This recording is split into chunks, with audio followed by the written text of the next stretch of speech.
Hello, this is Yazuki Wolf, and today we're going to be going over Japanese cell animation, aka anime nuri. So I have this inked illustration here that I did in one of my past videos. Well, at least I did the head in the past video. So I went ahead and I roughed out a body, and I go ahead and I inked the body as well. So we have a completely inked illustration. So now we have to go into the coloring. And when you do coloring in a Japanese studio, you're generally going to be given a specific sort of direction of what type of coloring they want you to do. And there's basically three different major categories that you're going to be asked to do your coloring in. The first is what they call anime nudie, which is sort of a production. It's trying to be kind of like television quality anime cell shading. And what that means is that since it's for television, you don't want to have too many colors. Like when you look at sort of the Western style of drawing where you have very detailed shadings and like gradations and stuff like that, it's hard to do an animation like that because all those gradations have to be matched in each frame, which causes extra work. So generally when they do illustration, I'm sorry, not illustration, when they do drawings for anime, they will have about maybe 5 layers per color, and those layers will be composed of a base color, which will then have a shadow layer on top of it. They'll have very crisp and easy to see edges. Let me see if I could give you an example of that. All right, so here we have a picture of Naruto, and you can see that Naruto is a pretty well animated anime, but there really isn't a whole lot of layering of colors going on here. If you look at sort of like his skin tones, you have, let's see if you can see my cursor, I don't know, but you can see here you have a base skin color, and then we have a shadow, right? And then there's one more darker shadow, so that's two different shadow colors and a base color. And then we have this highlight here, so that's 4. So I think at the very least you probably will see 3 to 4 layers, and then sometimes they might add a 5th layer to add like glowing effects. Like I don't know, maybe if he was powering up or something, there might be a glow that kind of surrounds him or something. So in general, you're going to have about somewhere between 3 to 5 layers per color. Now here with Sword Art Online, you can see a little bit of the fifth layer I was talking about, where I have kind of like a glow or some type of like a atmospheric type of coloring that goes over the other layers. And I think probably Sword Art Online and more of the modern sort of anime are probably they probably put a little bit more into their coloring than Naruto. Naruto's fairly simplistic in its style, even in the manga, which I think it could be a positive in my opinion. But even with like Sword Art Online, you look here, you can see that generally the shadows are very distinct. Like you can see crisp edges to where the shadows end.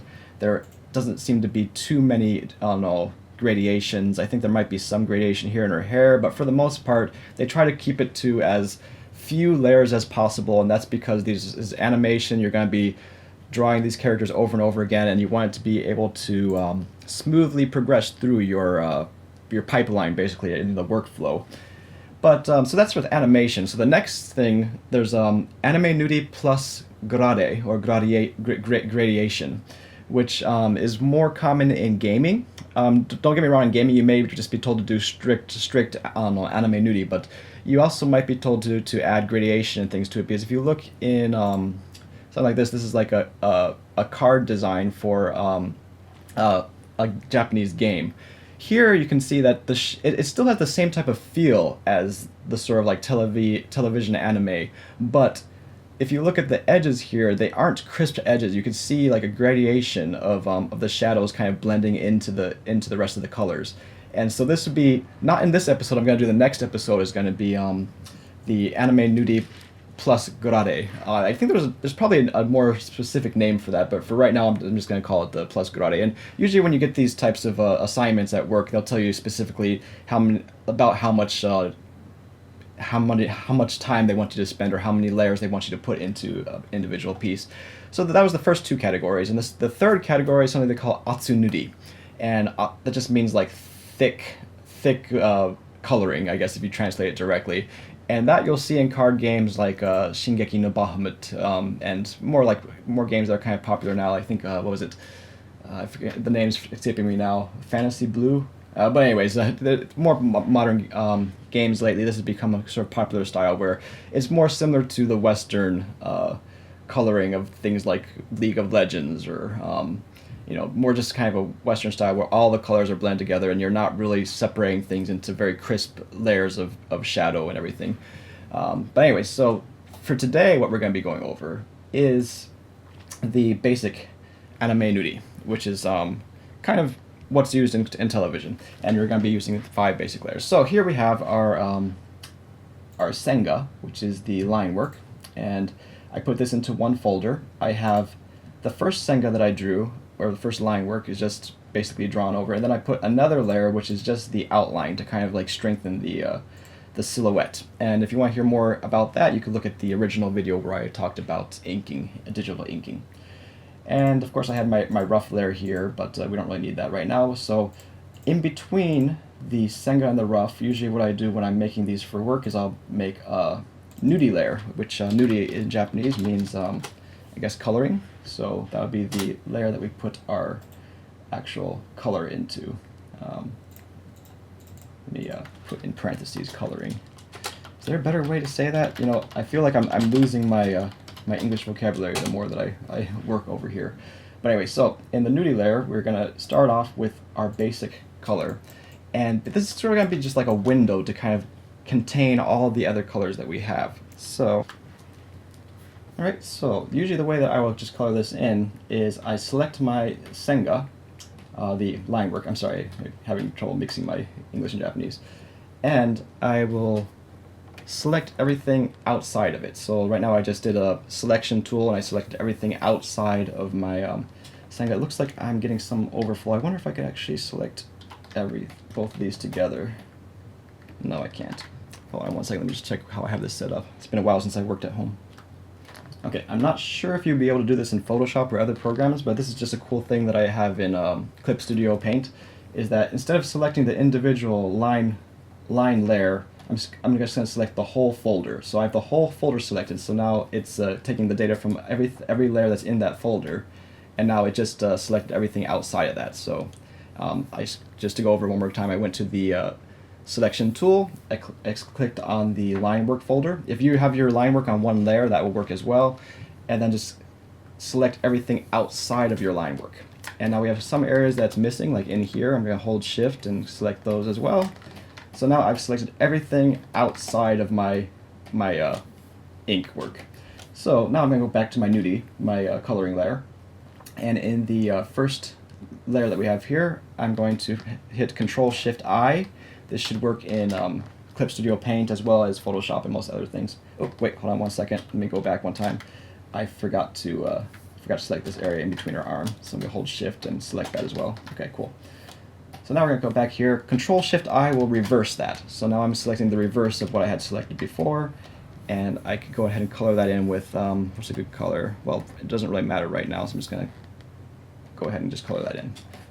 So the main reason for just coloring that everything in right there is this is going to be the sort of frame that's going to hold everything else. So this is me separating the character from the background, basically. Okay, and now that I have that, I'm going to hit Control-U, and that's going to give me my hue adjustment. This again, it should be true in Photoshop as well as Clip Studio. I think from now on, whenever it's true in both, I'm not going to say anything, but if it's only something that's in Clip Studio, I'll mention that. But for the most part, everything else I say should be true for Clip Studio as well as for Photoshop. And possibly like Paint and the other ones too. I'm not sure about the other ones. But anyways, so here I could go ahead and adjust my hue to kind of change it around. I think this is going to be the very back layer of the color, so I think that her skin tone would make the most sense. So let's see, just try to make that a little lighter.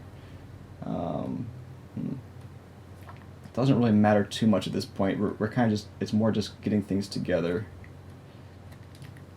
Yeah, I think something like that should work. So we're gonna hit OK. And of course, you don't necessarily have to hit Control-U. You could just manually select your colors here on the side here. You could select it, I'm sorry, down here. You could select these colors however you want, but I like to use Control U because it allows you to kind of just adjust things afterwards on the fly. So now we're going to make another layer, and we're going to make this layer dependent on the layer underneath it. So in Clip Studio, you can click this area here. I'm pretty sure in Photoshop it'd just be like a right click or something. But there should be an option to, I forgot what, I think it's called a mask. Let's see here. Oh no, clipping, there we go. Stano layer de clipping. So now this is clipped to that. So I'm sure a lot of you probably already know this, but just for the sake of review, this means that anything I draw on this layer will only happen on the layer that it's clipped to. So it won't show up anywhere else except for over that. And this is sort of just a way to control it. Now this is, the base color is our frame in which we're going to hold all the other colors. So now here is a point of kind of I don't know, a crossing point in the road where you kind of make a decision, because depending on if you have a computer that you want to save RAM on, like if you don't have a very high spec computer, you could do this all in one layer. Or if you want to separate it to different colors, you can do that as well. So I'll just give you both examples. So for example, if you're trying to conserve your memory, or you're trying to keep the file size low, you could just keep this one layer be the layer for all your colors. And I'm just gonna call this like we'll just call this like a matte coloring, because sometimes you might do this as well in your production line, where you'll just give a sort of matte coloring to give an idea of what it's gonna look like. So let's see, her hair here, kind of like, we'll make it, I don't know, is this orange okay? Yeah, probably. I don't know if orange is the best. Let's make kind of like a red. I don't know if I want red. Let's make it blue. There you go. And you go ahead and you just block these in with your Nuri Tsubushi tool. What's that in English? Paint bucket, I guess, is what you would call it. And sometimes I run into issues here where it won't fill in everything, and I'm sure if I wanted to take the time, I could actually adjust the settings to make it fit more directly in there. But for now, I'm just going to go ahead and do that, fix that manually. All right, so say her hair was blue. Then make her blouse, I don't know, make it kind of like a light pinkish color maybe. I don't know. I'm really not that fashion sensible, so. And once again, it doesn't really matter right now, because right now we're just kind of getting the colors in there. We're just blocking things out and making separations, so it's not actually, you're not really committing to anything at this point. And it's kind of like a lighter white color for the fluffy stuff.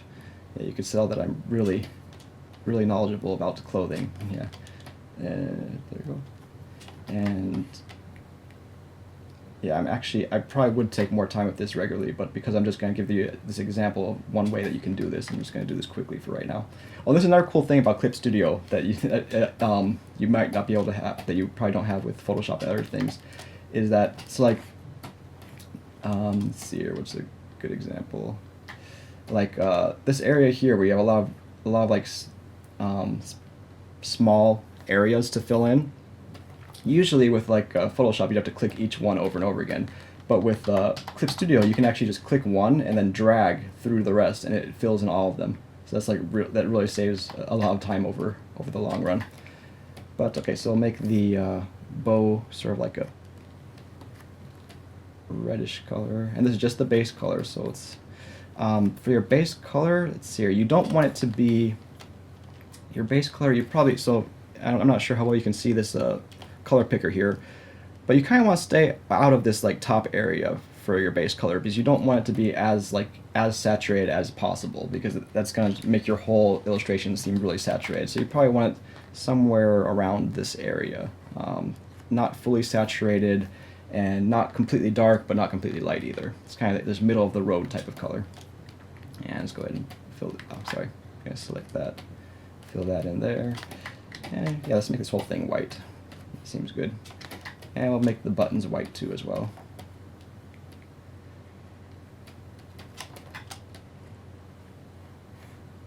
Alright, so now this is, once again, if you're trying to conserve space, because now I have everything on just one layer here.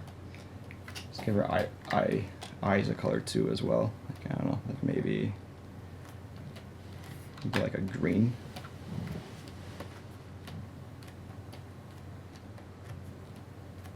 Yeah, that seems about right. That looks about right. Okay, So now some of the advantage of this is that since you have it on one layer, you go ahead and you could then make another layer and put that on top of that. And now the other layer, let's say that her hair is going to be more of a red color. And actually, no, I'm sorry, let me go back. Instead of making another layer, let's actually just copy this layer.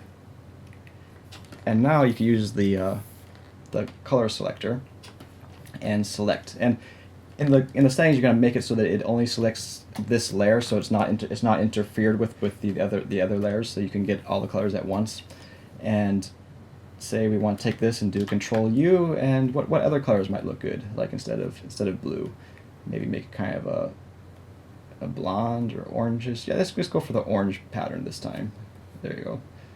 And then you go down to oh, and this is another thing you can do actually, because you see it didn't select all of the pink. You can make your selection ignore borders. Let's see here, where is that setting? Here in Clip Studio, it's to ignore the pixels that are connected to it. You have the same option in Photoshop as well. I'm not sure exactly where it would be, but you could probably look that up. So now we have the whole area selected. And once again, you can Control U, change the color here. Okay, well, yeah, blue looks kind of nice. Yeah, that looks good. All right. And then you can go here, Control U, change this color.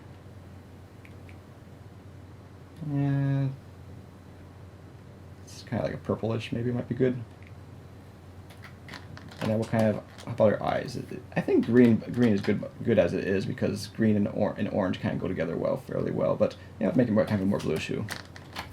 All right, so now since we have two layers, you could actually, if you were to show this to like someone in your pipeline to get approval to move on in the project, you can actually say, oh, what color set do you like the best? And you could actually save this and save this as separate documents and show them. Or even like at your desk, just kind of click this layer on and off and be like, okay, which way do you want? And they'll say, oh, I like this one, or oh, I like that one. In this case, I like the blue, but I like the blue blouse better. So what I'm going to do is I'm going to take the top layer, and I'm going to delete. Yeah, actually, no. Let's take the selection tool again. Let me move over here so you can see the layers I'm on. Sorry, I'm talking so fast because I'm trying to go over so much information, but I'll try to slow down. So I like this blue, so I'm going to take that blue and I'm going to delete everything except for the blue. And so now I have the pink still underneath, but I'm going to go ahead and combine those. And there we go. So now I have the kind of color set that I like. So now the next thing is that we need to add so this is the base layer. These two combined are basically your base color. But we also need two shadows and a highlight, right? So go ahead and add 1, 2, 3 more layers. And you won't always need it, but let's add one more layer so I can just show you the glow, or the shiage layer is what's called in Japan, what we sometimes call in Japanese. I guess, what would you call that? The brush up layer, I guess. But anyway, so here we go. I just made them all underneath here because it's easier, so you don't have to hit clipping every time, but I mean, it doesn't really matter. I'm going to then take the base layer, put that back at the bottom. Let's go ahead and label this as base. And actually, I need a better term for this. It's because you have two base colors now, right now. Yeah. Actually, that would probably work. Actually, yeah, that makes sense. So I'm sorry, I'm mixing two different ways of doing this. I'm thinking I'm going to split this into two different parts. So this is going to be the low spec computer version, and the other version. So the other version, you split every colors into a different folder. So you make a lot more layers, but it's also a little bit easier in the long run. But for now, we're doing the low spec version, and since this is low spec, I'm going to put all these colors on one layer. So I'm going to combine all of these matte colors to the base layer. So this is all just the base layer now. I just hit Control E and combine that. Usually I would not do that in the regular method that I would use, which I'll probably go into in the next video. But for the conservative memory method, the base So now the base layer has all the colors in it, as opposed to just being one base bottom color. All right, so now we have this base color here, and above that we're going to have Kage 1, or Shadow 1. And then above that we're going to have Kage 2, or Shadow 2. And then above that we're going to have Highlight.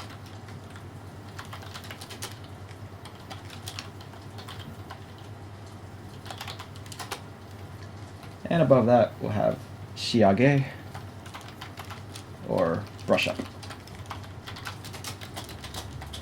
And all these terms may vary from studio to studio, but these are generally the terms that I hear fairly often. So, all right. So, Kage 1. So for Kage 1, there's a lot of different ways you can do this, and I guess it's kind of your style. It depends on your style. For now, I'm going to focus on the eyes just to have a small space to talk about. First method you could do is you could just select the color that you have in the eyes, and then see if you can see here my color wheel. I kind of move down and to the right, maybe halfway, and that makes sort of a darker version of that with a little bit with the proper saturation for my testing. I don't want to go too much into that, as that goes into color theory and things like that, but I've just found that usually gets me more or less the right color. And so, for example, if I want to do Kage 2, I would then take this color and I would go down and to the right like another halfway, and now I have a little bit darker color that I can then use for the second Kage color, right? Let me see, how do I want to do this? So,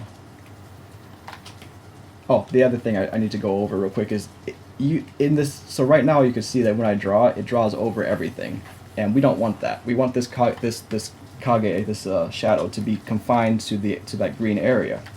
So in the regular production style, you would have a completely separate layer or folder for just green, and that means that, so you see now that I have how many layers here? I have the base plus 1, 2, 3, so I have 5 layers here. This is the low spec computer version where you just have 5 layers for everything. But if you have a higher spec computer, a slightly easier way to do it is to do these 5 layers for every color. So it'd be however many colors your illustration has times 5, and I'll go into that next video. But for now, okay, so we have we want to confine this to green, but since the base colors are all in one layer, how do you do that? Well, you use your selection tool, and you go back to your base layer, and you just click on green. And before we took it off so that I can't remember what this is called in English, but it selects colors indifferent of whether or not they're connected to each other. As long as it's green, it selects all the green. I forgot what that's called, but it should be just a check, like in the top of Photoshop or in Clip Studio. You'll see it on the left-hand side here. It says pixel to daughter. This check right here. All right. So, anyways, now that we have that, we have the green selected. So now you can come back to your shadow and hit Control H in Photoshop, which will hide it. I don't think I actually have that in Clip Studio, so that's one thing that Photoshop has over Clip Studio. So if you have Photoshop Control H, we'll get rid of these ant lines here. But here, so I'm going to go ahead and color this in, and I'm using a fairly hard brush because, as we've kind of established, the anime Nuri style doesn't really want a lot of gradation of color. It wants it to be pretty defined of where the shadows begin and end. Let's see, how should we do the darker? I don't know if I actually need a shadow 2 in the eyes here, but I'll go ahead and there. Okay, so let's take a shadow 1 for right now. Yeah, let's make this whole area shadow 1 maybe.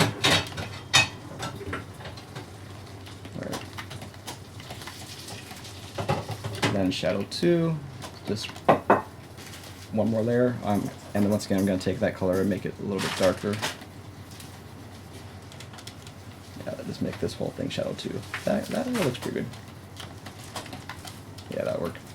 Although I don't think this is quite shadowy enough. So I'll make it a little bit darker. There we go. Now, I did say there was a couple methods that you could do for selecting the colors. One other way to do it. Make it. Yeah, that looks okay. I'm not sure if I like this coloring, but I'll mess with that later. Actually, that's probably what's throwing it off. Is I want the pupils throwing me off. So let's go ahead and build that into the pupil. There we go. That now is looking right. Okay, cool. So now we got shadow 1 and shadow 2 filling that in. Right on. I messed up.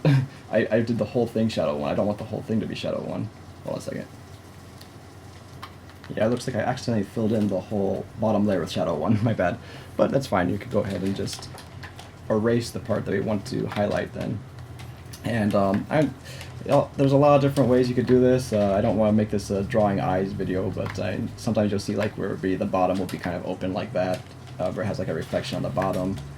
Something, I don't know, like that might be okay. Or we could do the opposite where we just make this mostly light and just have like the shadow 1 creeping in on the corners like that. I think I like the right side better for this one, so let's go ahead and make the left match that. So once again, going back into shadow 1.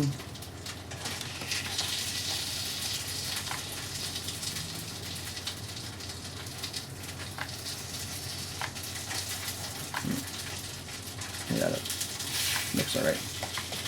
Okay, so now the other way to do this, because I said there was a couple ways to do this. The other way would be to, instead of just making blank layers like this, I'm going to take all this and put it in one folder and pretend like that didn't happen. And it's your option of which way you like better. This way is a bit faster, and there's a lot of different things you can do with it, but you may not get as good of a coloring you won't get as, I don't know, specific of a coloring. It's kind of more like generic maybe.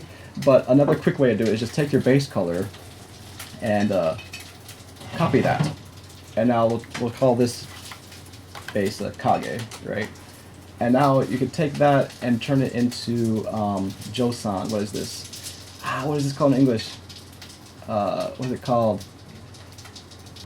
Yeah, multiply. It's a multiply layer. So now it's taking the same color and just multiplying it. And we could just take that and put another one. And so now we basically have shadow 1 and shadow 2, just like that. And so we take this and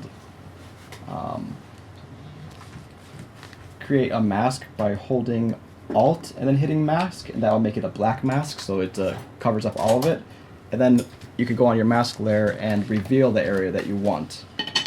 And then you basically get this sort of a similar effect, right? So here we go.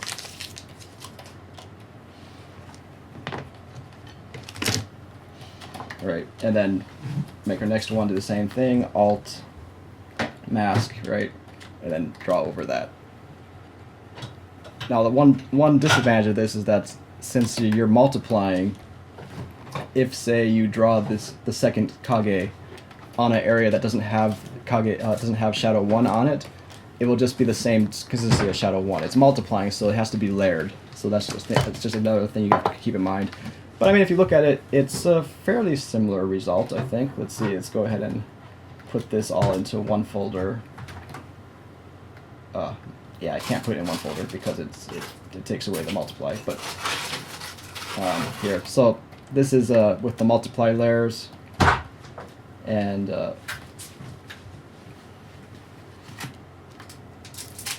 this is the manual color picking method. So it's fairly similar.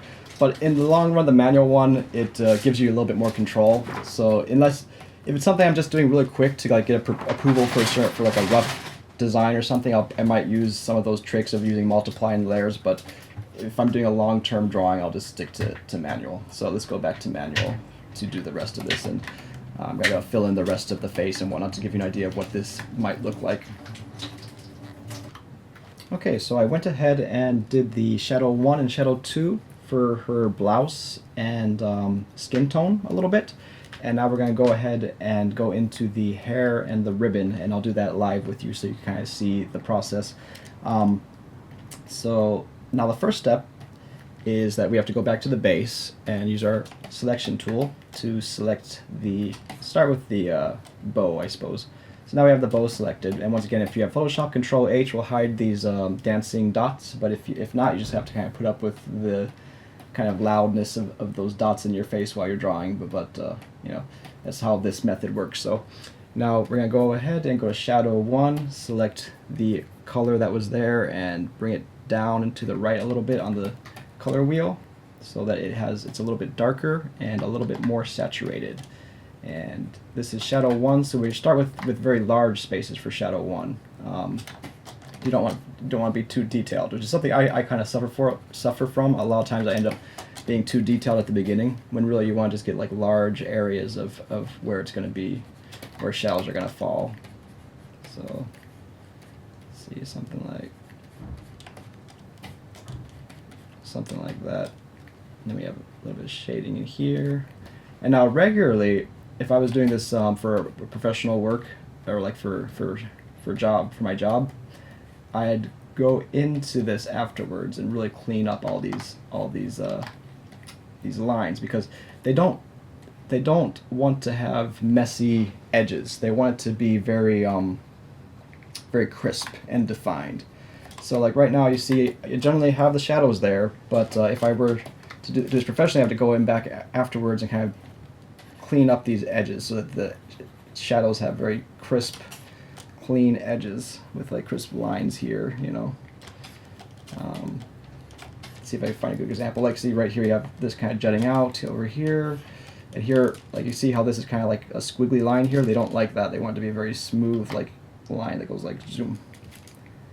Just very clean lines like this. And I'm probably not going to do that with everything for today, because for the sake of time, I don't want to bore you with me going through every little edge like this. But just so you know, if you're working professionally, you want to go have a second check to just make sure that you don't have like kind of messy stuff like this. You know, you want to have very clean, defined areas. So now that was the Shadow 1, and actually, you know, I want a little bit more shadow on the bottom of this. So let's have some shadow down here maybe. Yeah, that looks about right. And then so for Shadow 2, it's where you have more like defined, crisp, what do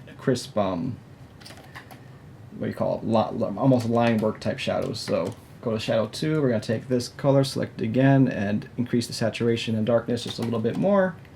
And we're going to go into make more detailed like areas of shadow here.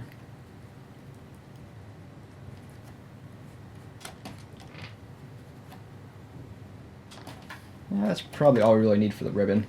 So now let's go ahead and move to the hair. So I did Control D to deselect my selection. I get my selection tool again. From the base layer, select the hair, and it selects all of it for me. Since we have the check unmarked for selecting for the color having to be connected.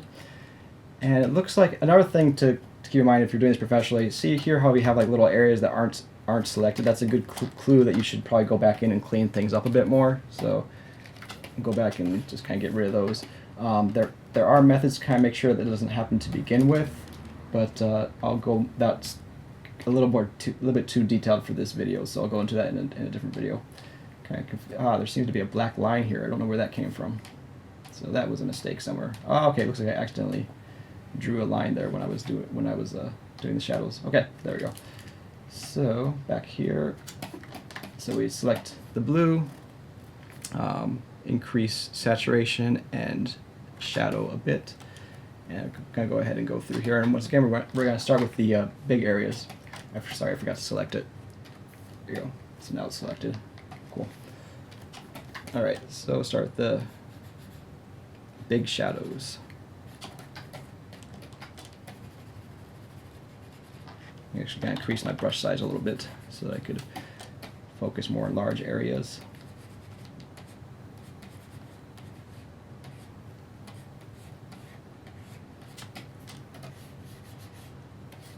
And I'm keeping in mind that I want to have crisp edges, so I'm trying not to just kind of like blend like this, you know. I'm trying to actually keep like keep my strokes in line with the line work. And I'll probably have to clean that up afterwards, but you know.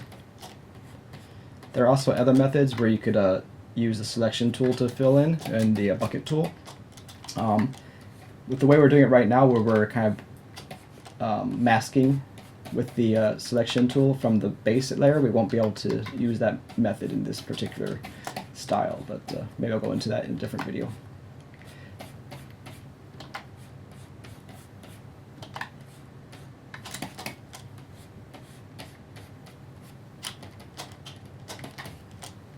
Okay, that's not too shabby. I think I want a little bit more coming out here maybe. Alright, so now I'm going to go in and just clean this up. Lower my brush size. It's always good to start big and work into detail. If you start with detail, you'll end up wasting a lot of time. I'm not saying that that your art will be bad, but just that there's time that you could have been using on other things, and it would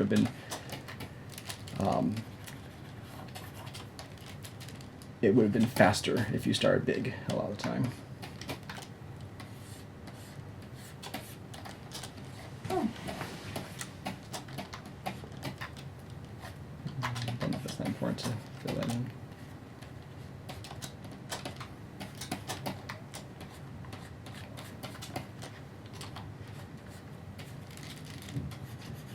And once again, I'm just going from the paint and the eraser tool back and forth.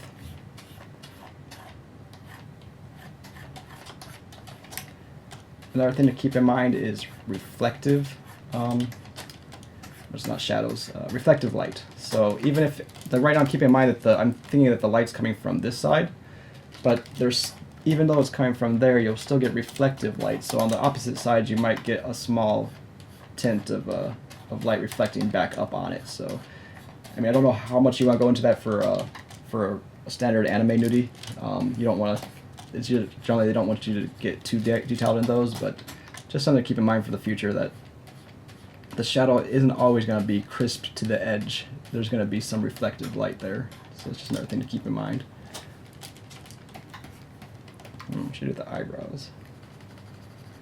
I'm probably just going to keep them shadowed. I think it would look kind of weird if I put too much highlight into the eyelids, or not eyelids, eyebrows rather. And I'm just thinking of reflective light again. And this strand is kind of coming out from the face, so it might hit a little bit more light there. There we go. And this again, this is hitting some light.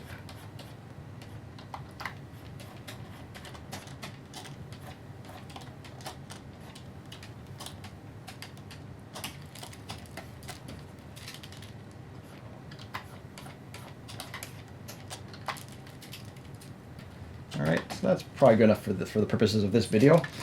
I probably would take more time double checking and rechecking if I was doing it professionally for professional work. But next we want to have the I made a slight mistake there. I accidentally drew that on my shadow 2 area, but that's easy enough to fix.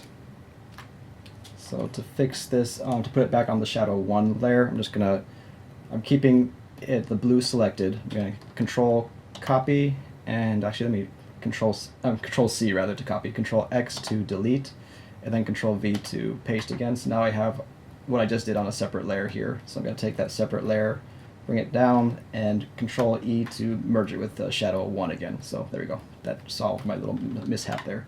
So now back to shadow 2.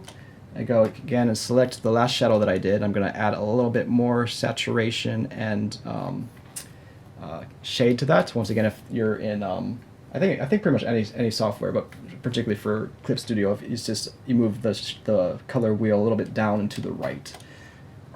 And I think that's kind of a matter of your taste. So if you have different opinions about that, that's fine. I'm not really going into color theory for this video. So now for shadow 2, once again, it's just adding more detailed areas of shadow, like where like hairs are crossing over each other here. Sorry, I forgot to select that. So that's the one problem with this method, is that you have to always remember to select the area first before you start drawing, whereas if you have every single color on a different layer, you won't have to worry about that as much. But once again, this is if you want to save memory and keep your document light.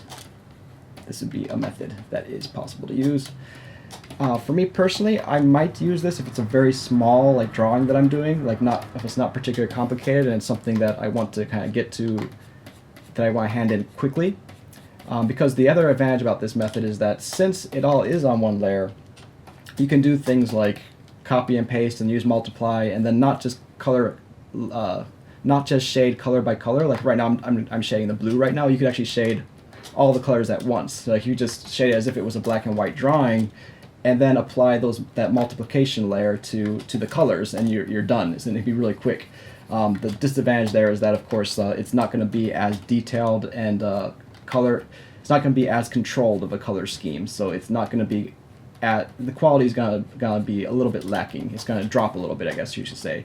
But if it's something that you just have to hand in really quickly for like a quick assignment, and it's not a particularly important illustration, maybe it's just like a concept or like a rough kind of example image, they call it a lot. It's when you have like they just want to see what something would look like, and they don't want to commit too many resources to it right off the bat. You know, those are kind of like tricks that you would use to get that in quickly. I've been finding more and more as I've been working professionally that before I used to just think about how to draw good, and I mean that definitely is a good thing to try to draw as well as possible. But once you get into the professional area, there's more factors than just drawing good. There's other facts about how much resources they want to commit to this particular drawing, how quickly you have to finish it to be effective in the workflow. There's a lot of other things to consider as well. So depending on each assignment, you may have different needs that you want to keep in mind. All right, I think I don't want to go into too much detail with that for this stage. So I think that's probably good enough. I'm just going to put a little bit of the shadow 2 underneath the eyebrows just to give it a little bit more depth, maybe.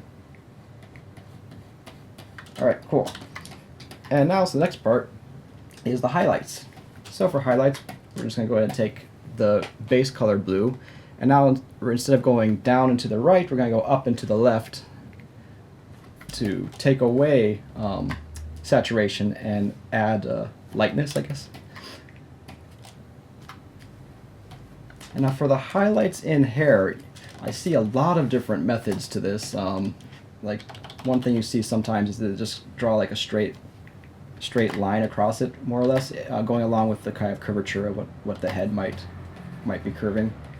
This isn't quite right. That's not quite light enough. There we go, maybe about that. And this could be particularly effective if you have gradation as well. I don't know if I like it quite as much without the gradation, but let's see if I can get this to look right. Draw a little bit on the sides here.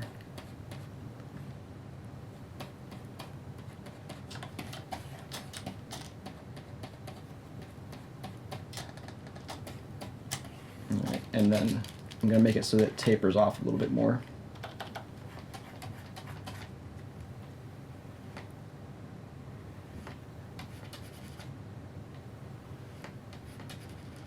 And this is also pretty good if it's a pretty flat hairstyle. Like the one that this character has a lot of waves in it, so it might look a little off with this character, but just an example.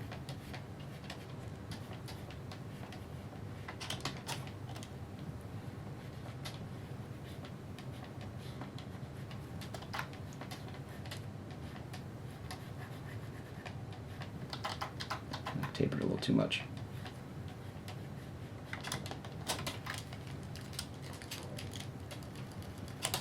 Yeah, something like that. Probably should move it up a little bit more if I wanted to really use that. Then the other thing that you could do is you could cut it up. So you could take the parts where you see the hair kind of overlapping, can use that as an area where you can kind of cut into the general flow of that highlight.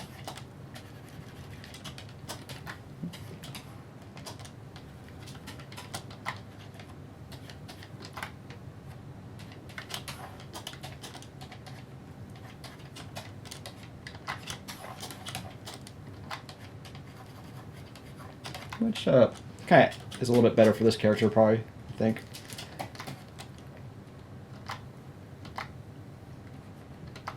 Yeah, I think that's fairly okay. Yep.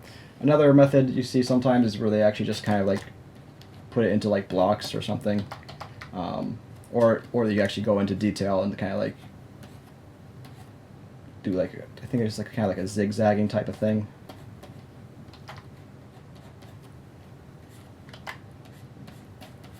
Might be something like that. But anyways, I don't know if I really want to make this a video about hair in particular.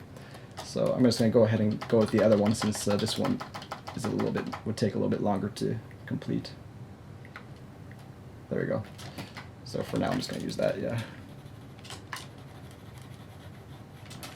Yeah, that's okay. And now we want to go in and add highlights to the other areas. So once again, selection tool. See your eyes.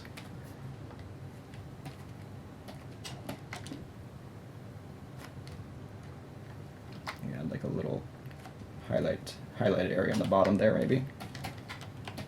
Pretty good.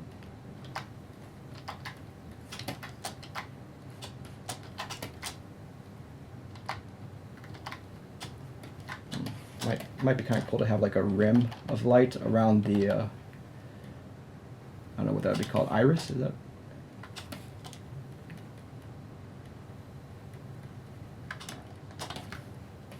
Yeah, that's pretty okay. I don't like the side now though, so I'm gonna get rid of that part. Maybe just put like a little dash. Something like that's pretty good. There we go.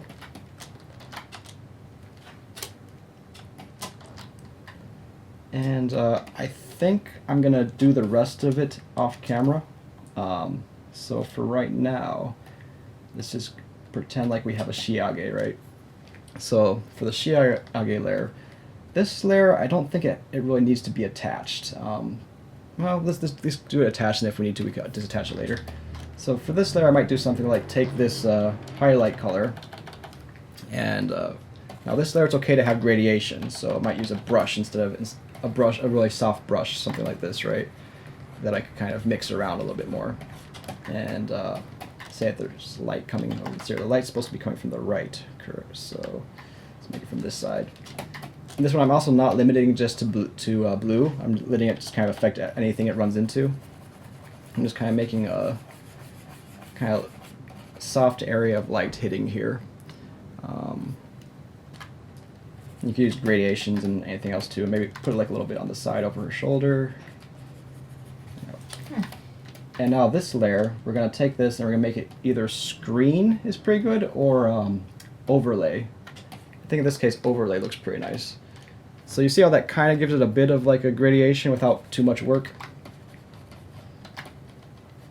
And it kind of is just showing that there's light maybe kind of reflecting off this area. It's kind of good to kind of add that to your highlight too. Like see if I just draw that over my highlight here, you see how it makes the highlight kind of like, I don't know what the word is, like shimmer, I guess. And we want to make that soft, so I'm going back in. With Clip Studio, I often use the watercolor brush for this because it's easier to blend. With Photoshop, I'm not sure. Maybe just use like a gradation tool or something. All right, or use a blender after you've drawn it. All right, so that's pretty much how it goes. So just in review, real quick, going back to the beginning, we just put the colors all on one layer, and then on top of that we have our shadow 1, and then our shadow 2, and then we have the highlight and the Shiage or brush up. And I'm going to go ahead and off camera finish up the rest of it so I could show you what it would look like finished. Alright, there we go. Now if I were doing this for a finished work, I probably would go through again and just check to make sure everything is nice and detailed. But for the purpose of this video, this will work. So once again, you have the the base layer, shadow 1, shadow 2, highlight, and shiage. And this is another thing that the rules that I just told you, you could kind of like fudge some of those rules when it comes to the face, because at the face sometimes you'll see some gradation and stuff added in the form of like blush to just kind of bring some more life to the face, like around the cheeks, lips, and nose, and or sometimes you might also see like these like just kind of like these lines underneath the eyes around the cheeks and stuff, like blush lines. But you can probably get specifics for that depending on whatever the assignment is and where you're working. But for now, that is the basic, the really dirt basic Japanese cell animation. And this was today. It was for a low spec computer. Next time we're gonna show you how to do the same thing, but for like a higher production quality with many layers. So until next time, yoroshiku.